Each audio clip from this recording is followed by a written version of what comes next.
So, we want to start off with, how did we come up with a half armor tournament? I don't know, that's Dom. He's the one who came up with it. I just put it together. So I think originally Shane, one of our guild members, brought in his set of harness to play with. And it sort of snowballed from there, where I found stuff that I was interested in, and I floated the idea by Ben of possibly doing a tournament like that if there was enough interest in it. And it seems like there is, with the amount of people we have here for the first one of its kind. Yeah, it should be pretty fun putting it together. It's just like putting together any other tournament. You tell people what's happening, you decide on a price, and you find a venue.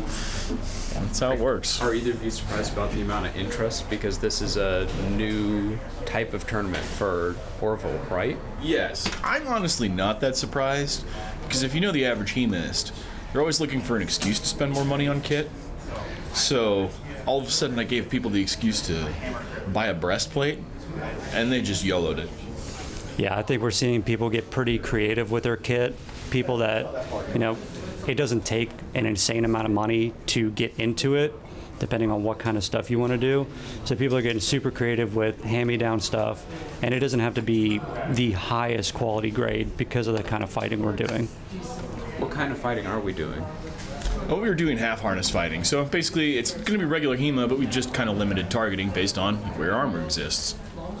And that is different rule set, different weapons than a normal tournament? We added spear because why not? But everything else is pretty much a normal tournament for the standard modified Nordic that ORVL normally uses.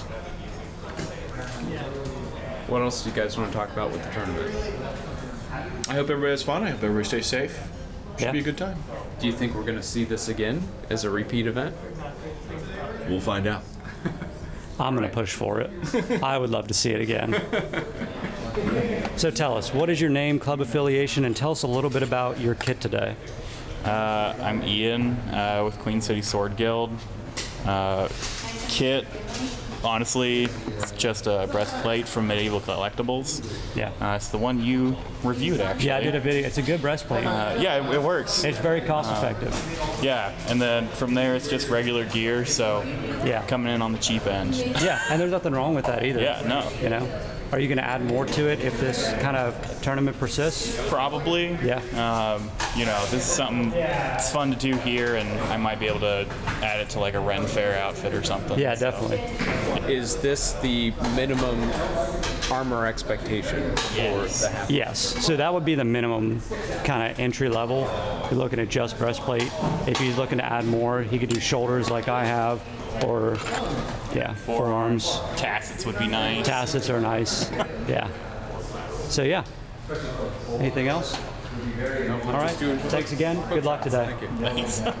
I'm JW. I don't have a club right now, but I basically just bounce out of Pittsburgh, and I'm wearing what I would like it to be is a late 15th century Milanese. The idea being that it is a jousting kit that has been sort of retrofitted for foot combat. In that late period, knights were kind of transitioning from being the heavy cavalry to being sometimes occasionally like foot knights, and they would want their kit to be able to do both sometimes. So what would happen was, as you can see by these pins, there would be little extra things I could add, like a shield for jousting and a little bit of an elbow plate. So the idea being that when I'm on a horse, I can kind of bend my left arm, everything's covered, I got the big shield, that's where I can take my lance strikes, and then this arm's a little bit more free to move around. But then when I'm off the horse, I can pull the pins, or historically they would sometimes just be strapped on, drop them, or just, let them be there a little bit and let them fall off, and stand on my feet, and I wouldn't really have much to change. Same with the wrapper. I have an armette, but the wrapper would just kind of go around the front of the bib, give you good neck protection, but again, once I'm out of the tilt, drop it, get rid of it. If I'm in some kind of weird situation where I lost my horse, I can kind of retrofit my stuff very quickly to be whatever I need it to be. Yeah. Of course, it is made by a Buhurt armorer, which means it's not exactly perfectly sized, it's not exactly historically accurate, it's much more protective than anything from then would have necessarily been, but that's that's a pretty worthy sacrifice. Yeah. Plus, I'm not wearing my lower half, obviously. So you fought in that before, though, right? Oh yeah, that's why it's so rusty and disgusting. Yeah. So what's something, for somebody looking to get into this for the first time, what's something you would recommend to them? Find a Boohurt armorer that makes something that you think looks okay, and then buy the even cheaper version of that. Okay. Because Boohurt armor does a very, very good job of being safe and being historical second. And given how fast they can make some of these things and how cheap they can make some of these things, it's much, much better to put on something safe but appropriately kind of weighted than it is to try to, like, I don't know, strap some weird plastic to your body or desperately try to figure out how to practice it without wearing anything at all. Yeah. So it really gets you used to just having weight on your body, having weight on your shoulders, and most importantly, once you get something on yourself and you start practicing in it, you learn very quickly what you do and don't like about it. And you start learning about what it is you're going to want out of your next kit. You're going to think, oh, these pauldrons don't go high enough up. There's all this collarbone area that I can't really protect outside of like some chainmail. That's bad. I don't like that. So I'm going to maybe try to get some floated shoulders that go up a little bit higher, or maybe even attach them to my breastplate straps. Yeah. Things you would never know or even think to try unless you had already gotten a kit and you had already been wearing it for a little bit. Yeah, that's kind of the route I'm going because I wasn't sure if I was going to like it or not. Mm-hmm. So I did go the extremely cheap option, knowing that if I liked it, I was going to really invest some time and money into getting something good for long term. Yeah, and the other and great like you thing, said, yeah, you really do notice, like, Yeah. okay, I hate where my shoulders are sitting, or I hate how this fits. Right. So yeah, you notice that stuff right away that you wouldn't even think to look for without. how much you can bend. The fact that all the Boohurt armorers and even some of the other cheaper ones, they anchor the placard to the kind of like breastplate. Normally this would be independently, so I could like bend over a little easier. Mine's the same way. Yeah, and you don't even think about it so much until you're like trying to bend over to just pick something up off the ground, and you realize that like that extra inch of torso mobility really will come in handy whenever something's on the ground. Yeah. I think the benefit of buying something so cheap, the only benefit is that I can modify it and not feel bad about it. Because I really modified the hell out of this. Yeah. And yeah. Well, this is unfortunately hardened steel, so the ability to modify it is pretty much gone. Yeah. And if you get anything Boohurt, great, that is what it's going to be. It's going to be hardened steel. Yeah.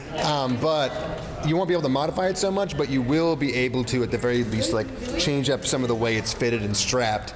Obviously, my Gambesson is also in like terrible condition, and it is a piece of shit.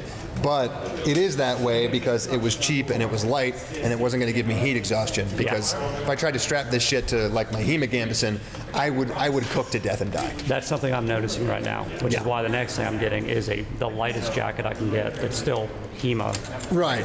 And a lot of it comes down to just like making the Gambesson out of the proper materials so that they're tear resistant whenever they're getting rubbed up against with steel. Yeah. And like linen just isn't quite good enough. Yeah. But they have to, if they make it dense enough, like it can work.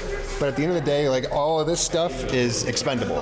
That's again, like I really should clean this shit, but people don't realize like as bad as this looks, it's not actually anything other than surface rust. I scrubbed this for 5 minutes, it's gone. And I kind of want it to rust almost a little bit because the more I get some patina going in like some of these high profile areas, it's going to be better. Okay. I don't really care about having like mirror shine armor. Some people do. I don't get it. It's too much work. If I could have had this blacked, like heat treated or heat blacked or cold blacked, I would have done it. They didn't offer that option at the time. All right. Well, I think we're going to talk to some more people. Thanks again and good luck today. No problem. Hi. How's it going? I know you, but for everybody else, please tell us your name and club affiliation and how long you've been fighting in armor. My name's Liam. I'm affiliated with Queen City Sword Guild, and I've probably been fighting in armor since way back until yesterday at like 7 p.m. Yeah. So I wanted pretty experienced. Yeah. So I wanted to talk to you because we were talking up there earlier that you don't need a ton of money to get into this. You actually got really creative with your armor choice. So That's one way to put it. Tell us about your kit. What do you got going on Okay, here? let me walk you around. So all of the gear that you see right now, except for one piece, was obtained from eBay from some random guy, and he sent me a bunch of gear, including the chest plate, the back, the whole arms. But Dominick was kind enough to donate some of his old shoulders, so I have something normal looking. And altogether, it is functional. I'll leave it at that. It's functional. Yeah. What's some differences you notice fighting in pure armor versus just a normal blouse fectin like we used to do? So definitely my shoulders have a lot more limited range of motion. Also it's heavier obviously and it's tighter, but it's the biggest thing is that it's way harder to notice when I've been actually hit. Yeah. Like we were sparring yesterday and I like couldn't feel a thing. Yeah. Maybe it was just because of the adrenaline. Or maybe it was just because of this freaking weird-ass leather, covering everything, so. It might be. So going forward in the future, if we keep doing this, or even if we don't do another tournament, are you going to change up your kit? Are you looking to upgrade? Or are you just kind of, what are you thinking there?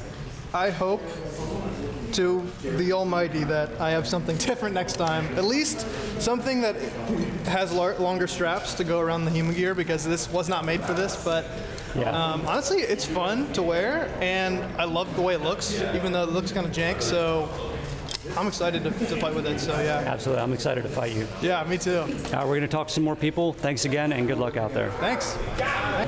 So, welcome, first of all, to the can opener. Can you tell us your name and what kind of armor you got going on today? Yeah, my name's Houck. I've got just a breastplate today. That's all I have today, but it's the basics that I need. It should be just enough to keep me mostly safe from the front. As you can see, I've got nothing on the back here, so I am vulnerable to dagger strikes if somebody gets onto me, but I do have some basic protection everywhere else just to kind of keep me safe, which will keep me safe for the most part. But, yeah. So we spoke to another guy that's only got a breastplate as well. Going into this, you see some of these guys, myself, we have a little bit more armor. What's kind of like your mindset going into a fight against somebody a little more armored than you? Are you playing more conservatively, or what are you going for? Well, for me, I'm thinking that as much of an advantage as it is to have that plate and that protection, it is going to cause some extra fatigue, and there's going to be some gassing out that might occur, hopefully to my advantage. Another thing that I might be able to exploit is the mobility aspect of it. So if I can potentially get in close on somebody who's plated up and get my dagger into their weak spots, I could maybe even the playing field out a little bit. So that's my strategy so far. We'll see how it plays out. Okay, so you're going to try and keep dancing around, keep them moving? Keep them moving, get them tired. If they're wearing, depending on the kind of vision that they're going to have access to, maybe I can try and play in their blind spots. We'll see. Okay, I'm going to keep that in mind for when I fight you. Thanks for the tips. That, yes. All right, cool. Well, we're going to go talk to some more people. Thanks again, and good luck today. You too. Take care.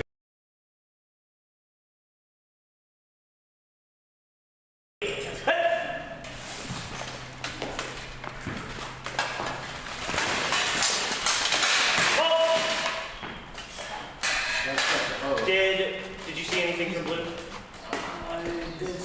Did red land the thrust on the groin? Yes, I agree. Classic Sam target. So red thrust to the groin, 2 points red. Wide open. Pass 3. Ready. Hit. Oh. Okay. Yes. Yeah. So we have another groin thrust from red, but blue's leg cut was in tempo. So that is going to be, red leg thrust, blue leg cut. 1 point red. Yes. Yeah, you hit one of my legs. There we go. The third one? That's very fun. Fourth pass, ready, hit.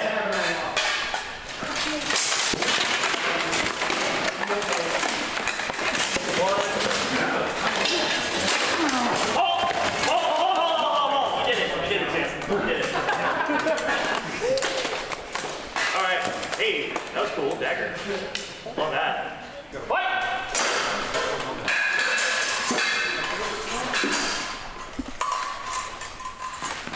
Oh!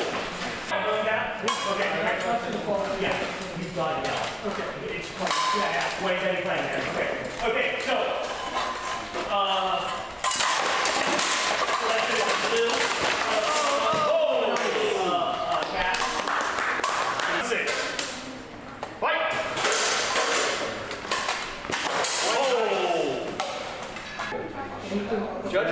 It's pretty white. Much like what I thought it would, except I thought maybe sailor.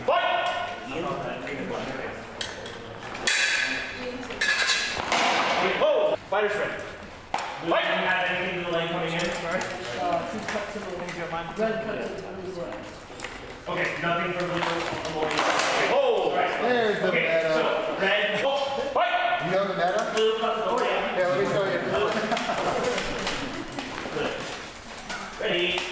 Well, table. Table has a lot of work to do. Yeah. Okay, how much does this cost? Ready? Alright, they're opening. It helps to give me fun. What if I do this?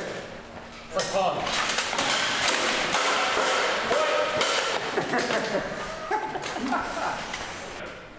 What? You better switch.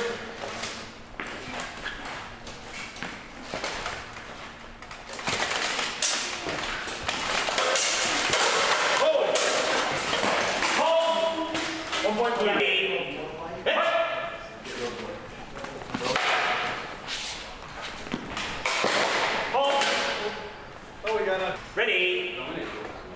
Hit!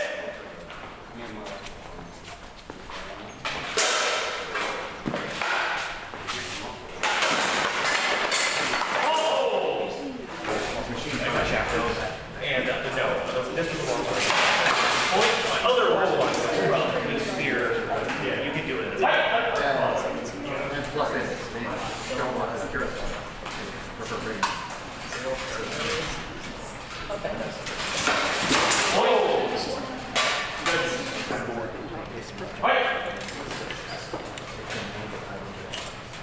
That is pretty well. Left or right?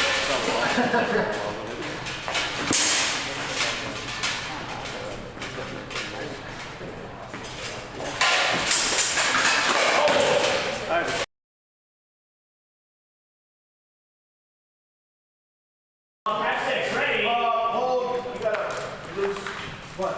Buckle? Oh no, that's not I have not any question. Ready? Ready? Wait! Hit!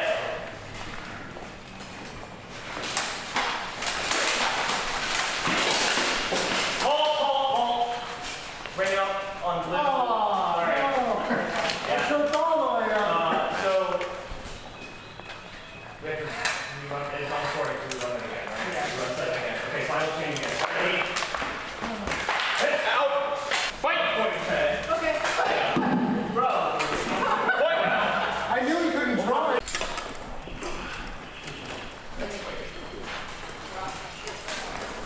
Yeah.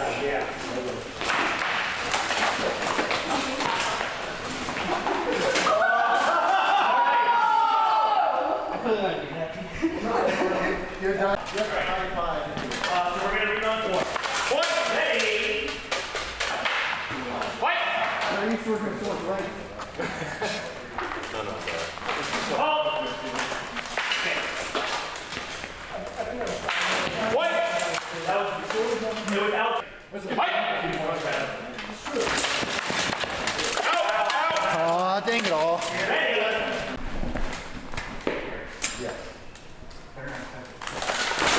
No, I was here. Oh!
One blue, press the leg.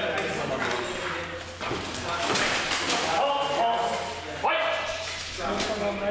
I think it's yes.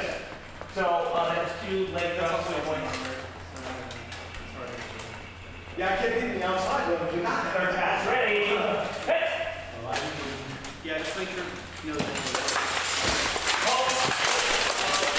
Fight! Up here.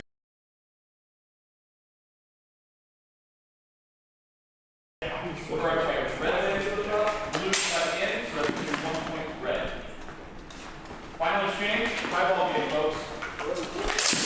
Fight!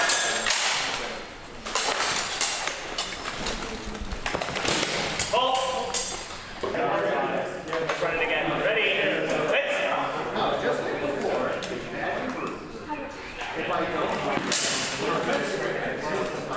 All right,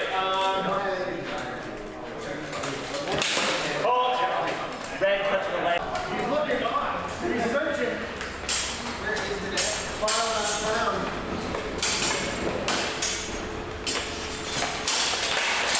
Hold. Have you seen my dagger?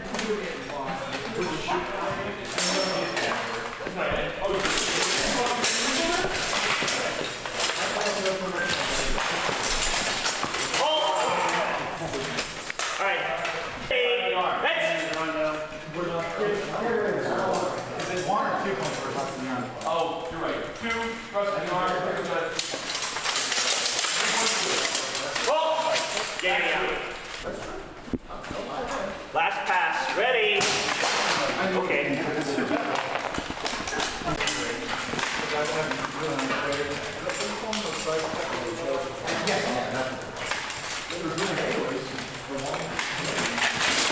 Oh! Yeah, there we go. Fight!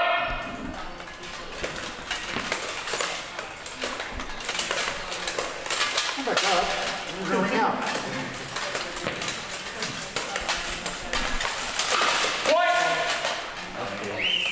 That was a really nice stat. 1 point blue.